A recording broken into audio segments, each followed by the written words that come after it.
Olá a todos, meu nome é Maria Rafaele e eu estou aqui hoje representando a equipe InvestWell na final do segundo Campeonato Brasileiro de Análise Fundamentalista do Traders Club. A equipe InvestWell é composta por mim, pela Isabela, pela Mariana, pela Maiara e pela Elaine. O nosso orientador é o professor Daniel Ramos Nogueira e nós somos do curso de Ciências Contábeis da Universidade Estadual de Londrina. Então agora eu vou apresentar para vocês um pouco do nosso case de investimento sobre a empresa MRV. A MRV Engenharia e Participações S.A. é uma incorporadora brasileira sediada em Belo Horizonte, Minas Gerais. Ela é negociada pelo ticker MRV3, tem como atividade principal a incorporação e construção e faz parte do segmento de incorporações da B3. A composição acionária dela é demonstrada na tela, sendo que a maioria das ações, 46,9%, está na posse de vários investidores e 37,8% na posse de um dos fundadores da companhia, o engenheiro Rubens Menin. A MRV tem uma estrutura familiar, com os diretores-presidentes Rafael Menin e Eduardo Fischer e o presidente do Conselho de Administração e cofundador da companhia Rubens Menin. A MRV é considerada a maior construtora da América Latina, atuando no Brasil e nos Estados Unidos. No Brasil, ela atua em 163 cidades, é líder no segmento de imóveis residenciais e possui mais de 500 mil casas e apartamentos vendidos em 22 estados e no Distrito Federal. E nos Estados Unidos, ela atua em 3 dos estados com maior PIB, que são a Geórgia, a Flórida e o Texas. A MRV tem quase 42 anos, e nessa linha do tempo nós podemos ver os principais fatos da história dela. A empresa foi fundada em 1979 pelos engenheiros Marius, Rubens e Romero, que era dona da Vega Construtora, e por isso a empresa tem o nome de MRV. Em 1994, ocorreu o início do plano de expansão geográfica da empresa, com a chegada no Triângulo Mineiro. Em 2007, ela entrou na atual B3, fazendo parte do novo mercado. Em 2009, através da Abra Inc., a MRV foi uma das principais atuantes na criação do programa Minha Casa Minha Vida. E em 2012, ocorreu a criação da Urba, que é uma empresa especializada em loteamentos, e em 2018 a cisão da Log, que atuava com a construção e incorporação de galpões logísticos. Em 2019 foi criada a Lugo, que é uma linha de imóveis para locação residencial, e em 2020 foi adquirida a HS, que atua com a construção, incorporação e locação de imóveis nos Estados Unidos, e isso representou uma expansão internacional da empresa. Então, nós podemos ver que a companhia começou com uma operação de 3 mil unidades por ano, passou para uma operação de 25 mil unidades ao ano, e agora está com uma operação de 40 mil unidades no ano.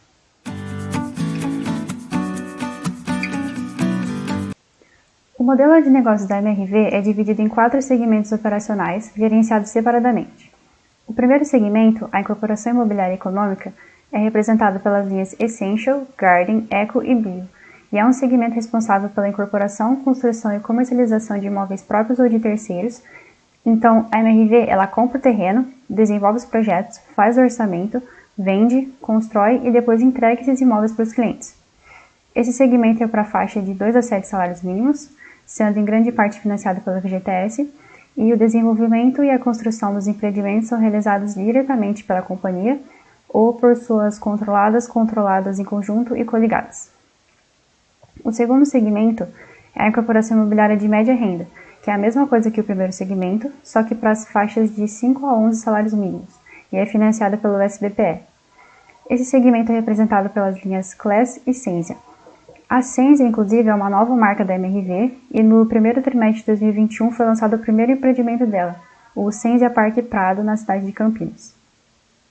O terceiro segmento é o de loteamento, representado pela Urba, e é o responsável pelo desenvolvimento e comercialização de lotes urbanos, tanto residenciais como comerciais, na faixa de 2 a 7 salários mínimos, financiado por patrimônio próprio ou pelo SBPE.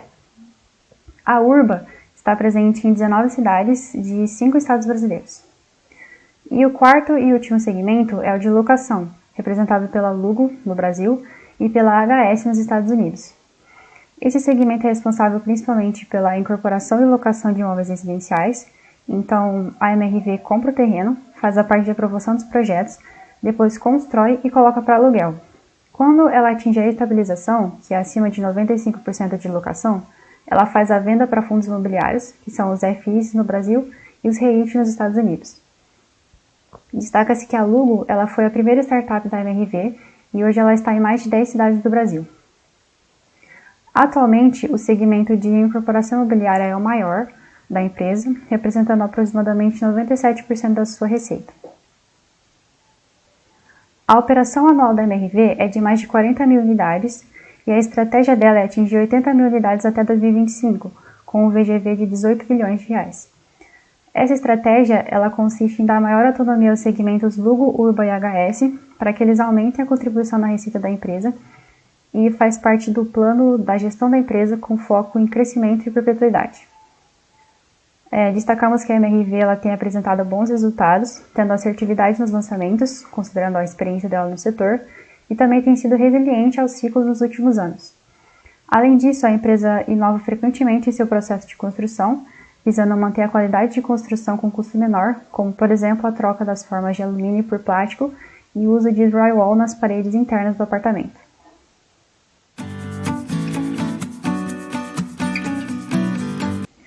Falando agora um pouco sobre o mercado imobiliário, o Brasil, que é o principal mercado da MRV, tem um histórico de programas habitacionais e de oferta de crédito imobiliário, como o Casa Verde e Amarela, que substituiu o Minha Casa Minha Vida.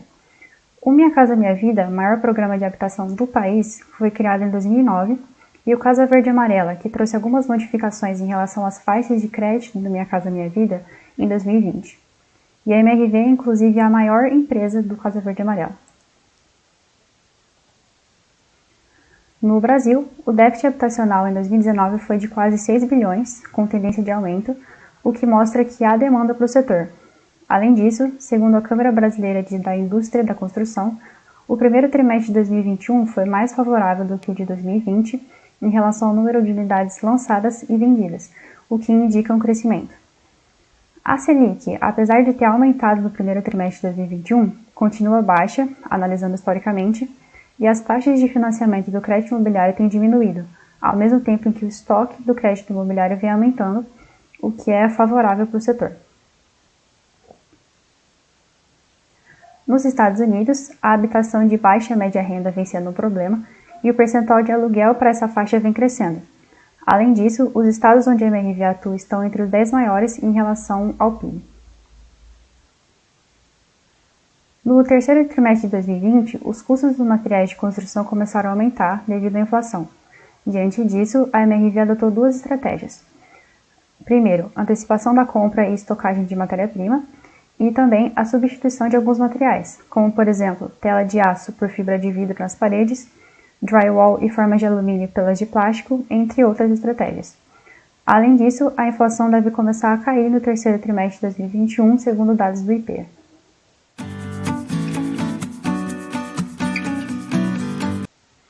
Em relação ao ESG, a MRV é a única construtora que integra o índice ISE da B3 há 5 anos consecutivos, e ela apresenta alguns destaques, como, por exemplo, a participação no Fórum da ONU, a implementação de ações ambientais e a criação de uma diretoria executiva ligada à sustentabilidade.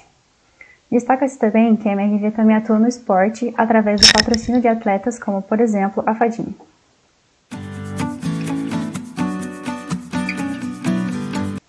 Entrando agora na análise contábil, a MRV ela utiliza o método POC para a contabilização das receitas de vendas. Nesse método, as receitas são apropriadas ao resultado à medida que a construção avança. Em relação à auditoria, os pareceres vêm sendo emitidos sem ressalva pela empresa KPMG. Na DRE, as contas mais representativas são os custos dos produtos e serviços e as despesas comerciais. Já no balanço, os estoques são as maiores contas do ativo e o capital social e os empréstimos de longo prazo são as maiores contas do passivo e do patrimônio líquido. Em relação aos covenants, a MRV está no limite, mas ultrapassar esse limite não caracterizaria o vencimento antecipado imediato da dívida, porque a empresa sempre tem um prazo de 3 trimestres para realizar o reenquadramento caso ela estoure o limite desses covenants. E além disso, a MRV já tem alternativas para reduzir esse indicador, como, por exemplo, o fundo terreneiro, venda de alguns recebíveis, conversão de pagamento de terreno por permuta, entre outros. Os indicadores da MRV vêm sendo relativamente estáveis. A liquidez apresentou queda a partir de 2019, devido ao aumento de land banks, que são terrenos mantidos em estoque com estimativa de VGV futuro, e também devido à antecipação da compra de estoque e aos investimentos nas novas linhas de negócio, e isso também causou aumento dos índices de estrutura. Todos os indicadores de rentabilidade aumentaram no primeiro trimestre de 2021, com exceção da margem bruta, que apresentou leve queda devido à estratégia já citada de redução dessa margem. Destaca-se que a MRV é uma das únicas empresas do setor que não teve prejuízo desde a sua entrada na bolsa.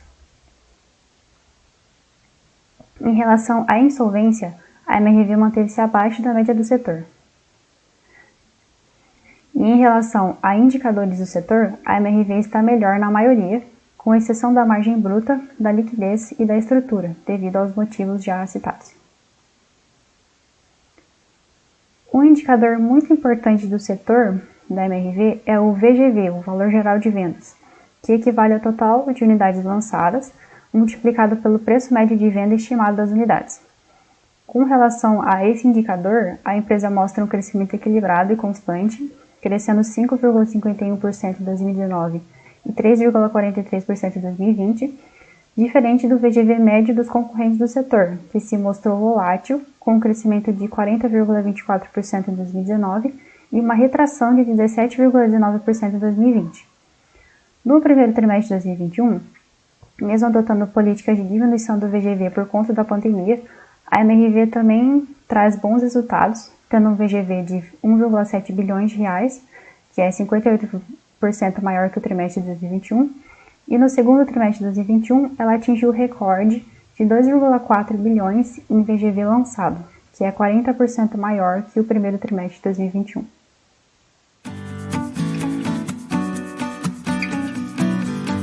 Para a elaboração da valuation, nós fizemos dois tipos de análise, uma pelos múltiplos e outra por fluxo de caixa descontado. No valuation por múltiplos, nós utilizamos os dados a partir de 2019, quando a MRV passou a operar com o modelo de negócios atual após a criação da Lumo, e nós utilizamos os dois principais múltiplos segundo o CR Wickert, o PVPA, que é muito usual no setor de incorporação, e o preço sobre lucro, que leva em consideração a expectativa de lucros futuros. Além disso, nós calculamos o PEG para ajustar o preço sobre lucro pelo crescimento. Para a escolha das empresas comparáveis, nós primeiramente selecionamos todas as do setor de incorporação da B3. Em seguida, nós excluímos as que não tinham dados no período analisado e as que não tinham o mesmo modelo de negócios. Foram escolhidos também os múltiplos negativos e os outliers, chegando-se à composição apresentada na tela. Após a aplicação desses filtros, foi calculado o preço-alvo de cada múltiplo com base em sua mediana geral. Foram utilizados os dados de 2020 e do primeiro trimestre de 2021 atuais, os divulgados nas demonstrações, e 2021 e 2022 projetados, através dos consensos de analistas divulgados no site da MRV. Em seguida, nós calculamos a média dos 3 múltiplos para cada período, chegando seu valor para o fechamento desse ano de 2021 de R$ 25.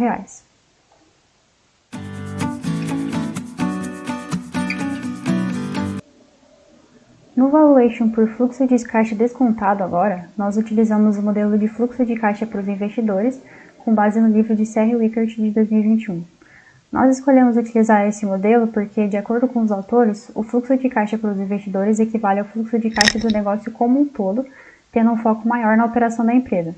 Então, para fazer esse valuation, nós projetamos a demonstração de resultado e o balanço patrimonial da empresa, calculamos o WACC através do custo da dívida e do custo do capital e elaboramos o valor presente líquido dos fluxos. E, por fim, chegamos a um preço-alvo.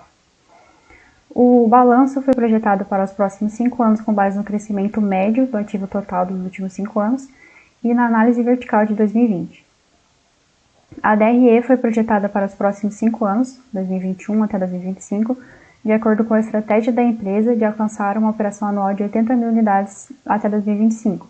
Então, tomamos como base o IPCA projetado pelo Banco Bradesco e a análise vertical média dos últimos 5 anos, 2016 até 2020.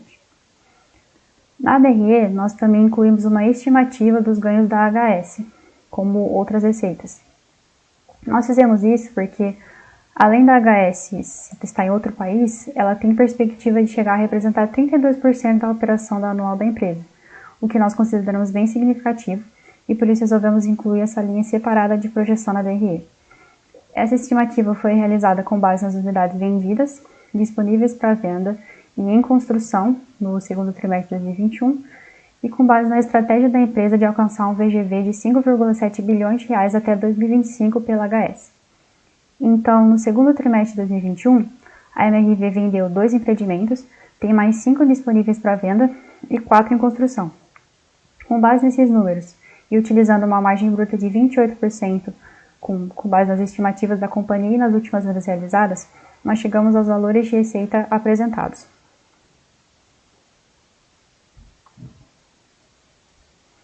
Para calcular o WACC, que representa a taxa de desconto do valuation, primeiro nós calculamos a composição do capital, depois o custo da dívida e, por fim, o custo do capital.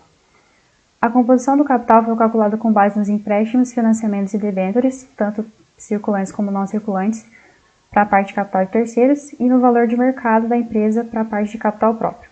Para calcular o custo da dívida, nós utilizamos a média ponderada das maiores dívidas, ou seja, acima de 100 mil, divulgadas nas notas explicativas de 2020, utilizando o IPCA e o CDI projetado para 2022 pelo Banco Bradesco para as dívidas do Brasil e a taxa LIBOR atual para as dívidas em dólar.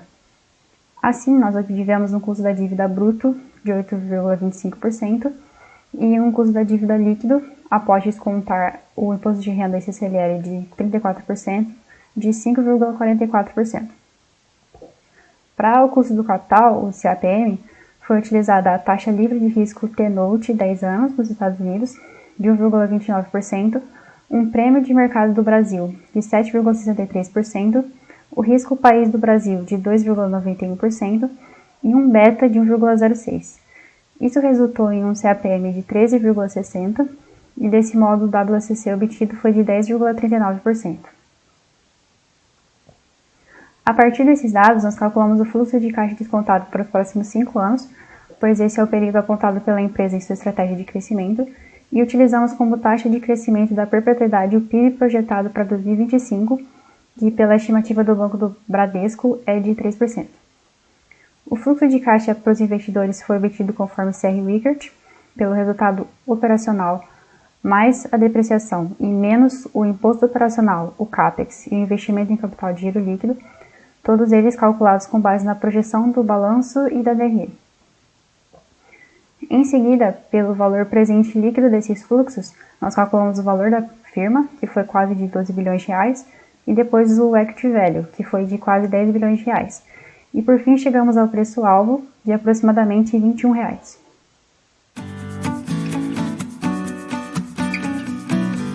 Para o cálculo do preço-alvo final, foi feita a média entre o preço obtido pelos 2 modelos de valuation, e assim nós chegamos ao valor de R$ 23.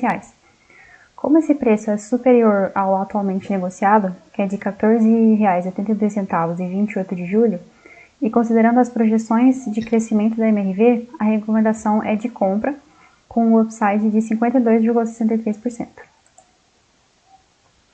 A matriz de sensibilidade foi calculada com base no crescimento esperado, com base na projeção da DRE, e na mediana do setor do PEG.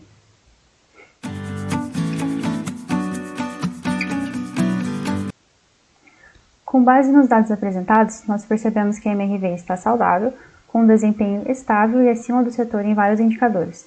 O mercado imobiliário como um todo também tem perspectivas favoráveis, tanto no Brasil quanto nos Estados Unidos. Além disso, o preço-alvo encontrado nos 2 modelos de valuation foi maior do que o preço atual, o que indica que a empresa está atrativa, levando em consideração a estratégia de crescimento apresentada por ela. Desse modo, nós concluímos que a MRV é um bom caso de investimento.